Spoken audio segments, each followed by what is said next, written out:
अस्सलाम वालेकुम everyone, this is D2 8th edition direct and inverse proportion का topic है। एक्सरसाइज 7C हम इसका कर रहे हैं। क्वेश्चन नंबर 16 करने की कोशिश करते हैं। देखें, इन्होंने कहा है हमें कि 96 counters are arranged in different numbers of rows and columns so that they form a rectangular array. Some examples are shown below. ठीक है, 40 इंटू 24 और 12 into 8। By creating table number of rows R and number of columns C, plot the graph of R against C, hence deduce the relationship between R and C, express R in terms of C. Okay, no problem, बहुत आसान topic है, कोई मसला नहीं है इसके अंदर। सबसे पहले आप ये देख लें कि टोटल नंबर ऑफ काउंटर्स कितने हैं। ठीक है, अगर मैं 4 और 24 को मल्टीप्लाई करवाता हूँ तो 4 4 ज़ा 16, 4 2 ज़ा 8 प्लस 1 9, और 12 को 8 से मल्टीप्लाई करवा के भी चेक कर लें, 8 2 ज़ा 16, 8 1 ज़ा 8 96 हो गया। दैट्स द के मतलब अब आपके पास 96 टोटल काउंटर्स हैं और आपने इसको डिस्ट्रीब्यूट करना है कुछ इस तरह से कि अगर आप 2 रॉज लेते हैं तो आपके पास कॉलम्स कितने बन जाएंगे, 2 4 ज़ा 8 और 2 8 ज़ा 16, 48 कॉलम्स। और ये 3 से चेक करें, 3 2 ज़ा 6, 3 3 ज़ा, ये सारे मैं बना लेता हूँ रॉज के लिए कॉलम्स, और ये सारे मैं बना लेता हूँ रॉज के लिए। ठीक है, सी मेरा है एक्स एक्सिस और आर मेरा हो जाएगा वाई एक्सिस। अभी ग्राफ की बात करनी है उन्होंने, तो हम टेबल भी बना लेते हैं साथ साथ। ठीक है, आप जानते हैं कि अगर हमें टेबल कंप्लीट करना है तो प्रॉपर तरीके से करना पड़ेगा। यहाँ हम ले रहे हैं सी को, दैट्स इट, और यहाँ हम लेंगे आर। ठीक है, तो 3 2 ज़ा 6, 3 3 2 3, ओके, 3 3 ज़ा 9 एंड 3 2 ज़ा 6। 4 से करेंगे, 4 2 ज़ा 8, 4 4 ज़ा 16, 6 के टेबल में आता है ये 6 1 ज़ा 6, 6 6 ज़ा 36, और 8 के टेबल में आता है 8 1 ज़ा 8, 8 2 ज़ा 16, 9 के टेबल में नहीं आता, दैट्स इट। ओके, तो अगर हम शुरू करते हैं 2 के टेबल से, तो अगर 2 कॉलम होंगे तो रॉस 48 हो जाएंगी, 3 कॉलम होंगे तो रॉस 32, 4 कॉलम्स होंगे तो रॉस 24, 6 कॉलम्स होंगे तो 16 रॉस, और 8 कॉलम होंगे तो 12 हमारे पास रॉस हो जाएंगी। अच्छा, अब अगर आप इसको आगे कंटिन्यू करने की कोशिश करते हैं टेबल को, ठीक है ना, जैसे लाइक अगर मेरे पास 12 है, ये 12 के बाद अगर मेरे पास 8 को मैं इंक्रीज़ करता हूँ 12 पर, ठीक है, तो 12 पर ये 8 हो जाएगा। 6 पर अगर मैं 12 के बाद 8, 12 के बाद 6 और फिर 4 और फिर 3 और फिर 2, ये रिवर्स हो जाएगा। ठीक है, सही है। तो अब जो एक्स एक्सिस वाले थे वाई एक्सिस बन जाएंगे और वाई एक्सिस वाले एक्स एक्सिस बन जाएंगे। 2 पर 48, देन 3 पर 32, देन 4 पर 24, देन 6 पर 16। ठीक है, जो रोज़ हैं वो कॉलम बन जाएंगे, जो कॉलम है वो रोज़ बन जाएंगे। हमने तो बेसिकली टेबल चेक किया था इसका। अच्छा, ग्राफ तो मैं अभी बाद में बनाऊंगा, लेकिन पहले मैं रिलेशनशिप देख लूँ। रिलेशनशिप क्या है, आप कुछ और डायरेक्टली प्रोपोर्शन इन्वर्सली प्रोपोर्शन है ये भी देखना पड़ेगा कि इनका प्रोपोर्शन क्या है। ठीक है, अगर एक चीज़ ज़्यादा हो रही है 2 3 4 6 8, तो ये डिक्रीज़ हो रही है। ठीक है, और डिक्रीज़ होते होते चली गई तो ये इन्वर्सली प्रोपोर्शन है। ठीक है, तो इन्वर्सली प्रोपोर्शन में क्या करते हैं कि हमारे पास R is inversely proportion to C. ठीक है, rows are inversely proportional to column, और उन्होंने कहा था R in terms of C, इसलिए मैंने आर लिखा है लेफ्ट हैंड साइड पे। तो ये हो जाएगा आर इज़ इक्वल्स टू के अपॉन सी।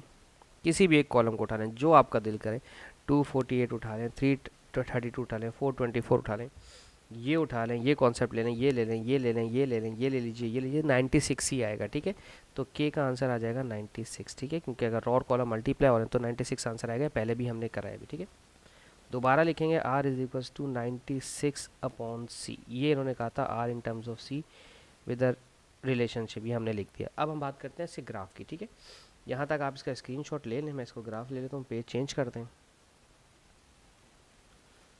ओके, ये हमने पेज ले लिया। मैं इस चीज़ को जो मुझे नहीं चाहिए इसे मैं यहाँ रख रहा हूँ। ठीक है, क्योंकि मुझे अब ग्राफ के ऊपर ये सारा डेटा चाहिए, एक्स एक्सिस वाला। ठीक है, ओके, दैट्स इट। ओके, एक लाइन ले लेते हैं, क्योंकि नेगेटिव पे नहीं है तो हम नेगेटिव की ज़रूरत भी नहीं है हमें। और एक्स एक्सिस का चाहिए मुझे, यहाँ पर हम लेंगे कॉलम्स, एक्स एक्सिस पर लेंगे कॉलम्स सी, और वाई एक्सिस पर आप लेंगे आर। ठीक है, और अगर आप गौर करें तो मेरे पास है 2 के बाद 48 तक जाना है, तो मैं 2 4 6 8, मुश्किल है कि 48 तक जा पाऊँ, मैं नहीं जा पाऊँगा, ठीक है ना, एक्स एक्सिस को लेकर। 2 4 8, हाँ 48 तक नहीं जा पाऊँगा मैं। फिर एक काम करता हूँ, मैं 5 यूनिट्स को काउंट करता हूँ, 5 5 का कॉलम लेता हूँ, ठीक है। 1 2 3 4 5 पर 10, 1 2 3 4 5 पर 20, 1 2 3 4 5 पर 30, 1 2 3 4 5 पर 40, 1 2 3 4 5 पर 50, ठीक है। स्केल आप क्या लिखेंगे? स्केल आप लिखेंगे कि 5 small boxes equals to 10 units on X axis. अच्छा, और मेरा ख्याल है इसका भी यही ले लें, 1 2 3 4 5 10, 1 2 3 4 5 20, 1 2 3 4 5 30। मुझे ऊपर जगह चाहिए भाई थोड़ी सी, इसको नीचे उतार लेते हैं क्योंकि काफ़ी स्पेस मुझे रिक्वायर्ड है।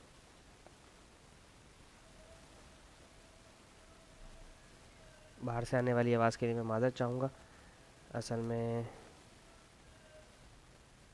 बस मैं माज़रत चाहूँगा असल या नकल में कुछ नहीं कह पाऊँगा। हर इंसान मेहनत कर रहा है अपनी रोज़ी रोटी को चलाने के लिए, इसलिए हम कुछ कह भी नहीं सकते।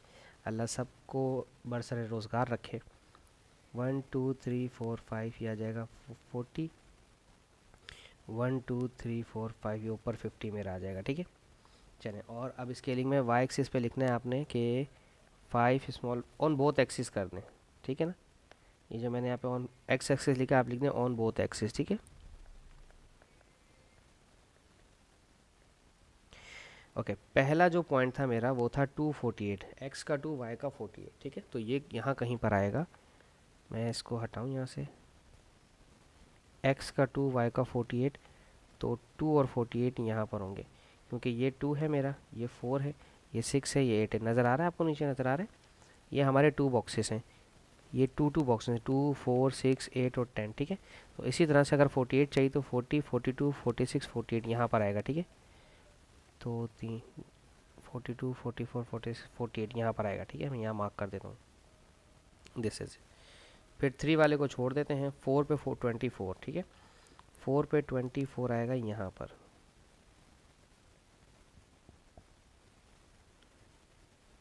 ये हो गया, ये हो गया। अब 6 पे 16, तो बहुत ही नीचे आ गया, 6 पे 16 आ जाएगा यहाँ पर, ठीक है।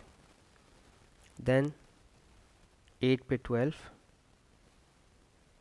ओके। देन 16 पर 6, 16 पर 6 आ जाएगा ये। 24 पे 4, 24 पे 4 ये है। 32 पे 3 है, वो छोड़ दीजिए।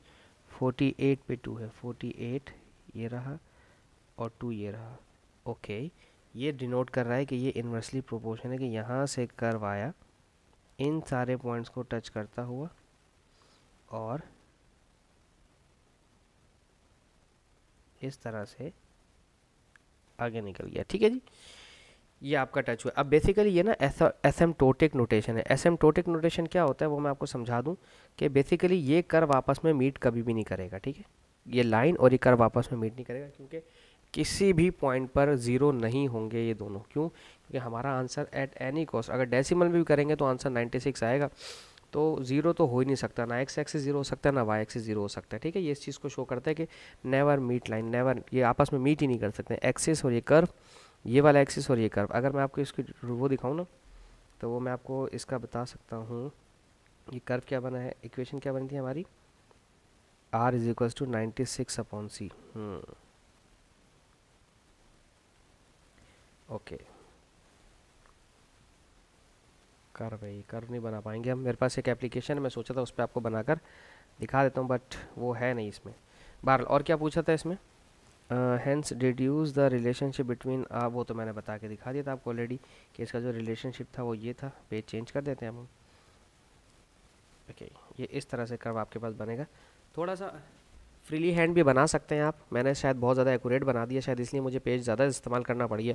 आप फ्री हैंड भी बना सकते थे। बाकी रिलेशनशिप मैं इसका यहाँ दिखा चुका हूँ, r is equals to 96/c, that's it. ठीक है जी। Thank you so much for watching my channel. Hope so मैं आपको समझाने में कामयाब रहा हूँ। अल्लाह हाफिज़।